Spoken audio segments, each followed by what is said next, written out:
Je crois vraiment aux choses que je vais vous dire car elles ont marché pour moi et j'aurais aimé les connaître lorsque j'avais 21 ans. Il n'y a que 3 règles que vous devez suivre. La vie n'a pas à être compliquée. Nous nous compliquons trop la vie. Je vais faire 5 suppositions sur les personnes présentes dans cette pièce aujourd'hui. Je suis prêt à parier que vous voulez réussir votre vie professionnelle. Je suis prêt à parier que vous voulez réussir votre vie personnelle. Je suis prêt à parier que vous avez besoin de vous sentir utile. Je suis prêt à parier que vous voulez vous sentir en sécurité pour votre avenir. Et le 5e point est que je suis prêt à parier que vous voulez aller au paradis. Je vais maintenant vous donner un plan simple pour réussir les 5, parce que vous n'avez pas besoin de sacrifier votre vie religieuse ou votre vie personnelle pour réussir professionnellement. Tout est lié et ce n'est pas compliqué. J'ai toujours essayé de ne jamais me compliquer la vie. Vous rendez-vous compte qu'un arc-en-ciel comporte seulement 7 couleurs? Seulement 7. Regardez ce que Michel-Ange a réussi à faire avec ces 7 couleurs. Il existe seulement 7 notes de musique. Regardez ce que Beethoven a réussi à faire avec ces 7 notes. Il existe seulement 10 chiffres. Regardez ce que Bernard Madoff a réussi à faire avec ces 10 chiffres. Le point que je veux soulever est que la vie n'a pas à être compliquée. Vous avez besoin de 4 choses dans votre vie. Et s'il vous manque une de ces 4 choses, vous ressentirez un vide énorme. Premièrement, tout le monde a besoin d'avoir quelque chose à faire. Deuxièmement, tout le monde a besoin d'avoir quelqu'un à aimer. Troisièmement, tout le monde a besoin de croire en quelque chose et dans mon cas, je crois en Jésus-Christ, notre Seigneur et notre Sauveur. Et le 4e point dont vous avez besoin dans votre vie est que vous devez avoir un but à atteindre. Que voulez-vous faire maintenant? Ayez des buts et des rêves ambitieux. Je crois que c'est absolument essentiel. Ne reproduisez pas les erreurs que j'ai commises. J'ai fait beaucoup de choses stupides dans ma vie, mais laissez-moi vous révéler la bêtise que je regrette le plus. Quand j'ai débarqué à l'université de Notre-Dame, j'ai pris l'équipe qui était au plus mal pour la mener au sommet pendant 9 années consécutives.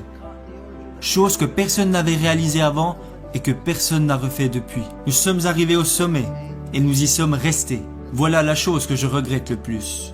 Vous savez, il y a un dicton qui dit « Vous progressez ou vous mourrez. Soit l'arbre grandit, soit il meurt. » Il en va de même pour votre mariage, il en va de même pour votre business ou pour vous-même en tant que personne.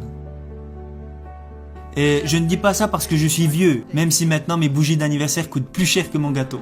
Cela est plutôt en rapport avec les efforts que vous devez faire pour vous améliorer. Nous avons atteint le top et j'ai dit nous y sommes arrivés, restons comme ça, ne prenons plus de risques. Nous avons terminé second du championnat et tout le monde a dit que j'étais un idiot. Alors que le gars qui termine dernier au concours de médecine, lui, il l'appelle docteur. Ça me semble injuste. Quand j'ai quitté Notre-Dame, je n'aurais jamais pensé entraîner à nouveau. Où aurais-je été après Notre-Dame? Ma mère disait, quand tu quitteras Notre-Dame, tu iras directement au paradis, t'asseoir à côté du pape. Tu n'auras plus l'âge d'entraîner. Alors, je suis parti vivre dans une ville où l'âge moyen ne faisait qu'augmenter. Et là, ce que j'y ai découvert est que je n'étais pas fatigué d'entraîner. Vous devez avoir un but, un rêve à atteindre. Et même si vous avez déjà accompli de grandes choses, qu'en est-il à présent? Je vais vous dévoiler un plan simple pour réussir les 5 hypothèses que j'ai faites au début de ce discours. Je crois vraiment aux choses que je vais vous dire car elles ont marché pour moi et j'aurais aimé les connaître lorsque j'avais 21 ans. Il n'y a que 3 règles que vous devez suivre. Règle numéro 1, faites ce qui est bien. Faites le bien, évitez le mal et si vous avez un doute, regardez dans la Bible. Je ne crois pas que c'est bien de retrouver le portefeuille d'un coéquipier avant même qu'il l'ait perdu. Ça s'appelle du vol, mon garçon. Je l'ai trouvé, oui, mais il ne l'avait pas encore perdu. Faites ce qui est bien.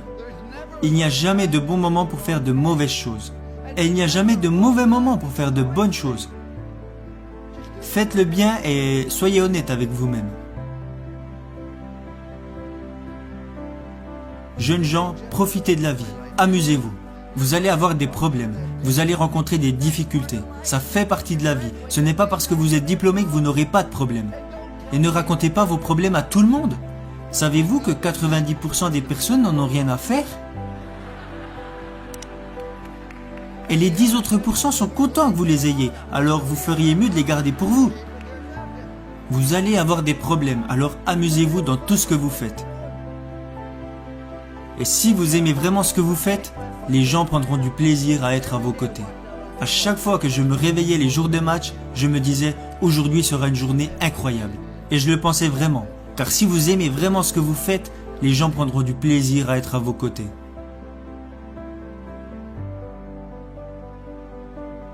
Règle numéro 2. Faites du mieux possible avec les capacités que vous avez et le temps qui vous est donné. Vous savez, tout le monde n'a pas les capacités d'être en équipe première. Mais tout le monde se doit de donner le maximum qu'il est capable de donner. Si vous voulez échouer, alors vous avez le droit d'échouer. C'est ça qui est génial dans ce pays. Vous n'avez pas le droit de faire échouer les autres si vous n'exploitez pas au mieux vos capacités. Vous avez mis un enfant au monde. Vous avez un business. Vous avez rejoint une équipe. Vous avez des obligations et des responsabilités envers d'autres personnes. C'est pourquoi vous vous devez de donner le maximum de ce que vous êtes en mesure de donner, dans tout ce que vous faites. Ce n'est pas compliqué. Vous savez, jeunes gens, je suis né avec une cuillère d'argent dans la bouche. Je suis né à Follansbee, en Virginie occidentale. Je suis repassé à l'endroit où je suis né hier, vers 22h30. Je suis né dans la cave de ma maison, mis au monde par le docteur McGraw. Nous n'avions qu'un lit pour moi, ma sœur et mes parents. Nous avions une demi-baignoire et une petite cuisine. Et nous avons vécu dans cette maison pendant plus de 7 ans. Il n'y avait pas d'aide sociale à l'époque, nous n'avions pas de coupons alimentaires et nous n'avions pas d'argent de côté. Mais j'ai toujours eu assez à manger, parce qu'à chaque fois que je voulais me resservir, mon père me disait non, tu en as déjà eu assez. Mais la raison pour laquelle je dis que je suis né avec une cuillère d'argent dans la bouche, mon père avait arrêté l'école en CM1, voilà toute l'éducation qu'il avait. Alors pourquoi je vous dis que je suis né avec une cuillère d'argent dans la bouche?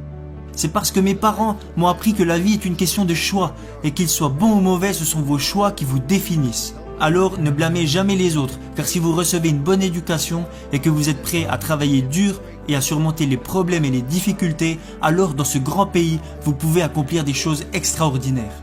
Voilà pourquoi je dis que je suis né avec une cuillère d'argent dans la bouche. Ma dernière règle est de montrer aux autres que vous vous souciez d'eux. Vous ne pouvez pas entrer dans une pièce et dire « Hey, je suis là, regardez-moi » Non. Dites plutôt « Je suis là, comment puis-je vous aider ?» Ce n'est pas si compliqué. Souciez-vous sincèrement des autres, car vous pouvez impacter la vie de chaque personne que vous rencontrez par un sourire, un mot gentil ou un encouragement. Parce que vous voyez, quand vous faites de bonnes choses, les gens seront toujours plus à même de vous faire confiance. Ma femme et moi, nous sommes mariés car nous avons trouvé cette confiance en nous, et nous ne l'avons jamais perdue. Le seul moyen de vous faire confiance est de faire des choses bien. C'est ce que Dieu veut que nous fassions. Faites de bonnes choses. Le second point est de faire le maximum avec les capacités que vous avez, parce que quand les gens apprendront que vous vous êtes engagé à viser l'excellence, ils auront envie de vous suivre. Aidez les autres et souciez-vous d'eux. Parce que beaucoup d'entre vous vont avoir du succès et gagner beaucoup d'argent. Mais quand vous mourrez à la fin, à quoi vous servira-t-il? Mais heureusement, beaucoup d'entre vous vont plutôt choisir de devenir signifiants. Être signifiant, c'est quand vous aidez les autres personnes à réussir. N'est-ce pas là vraiment le but de la vie?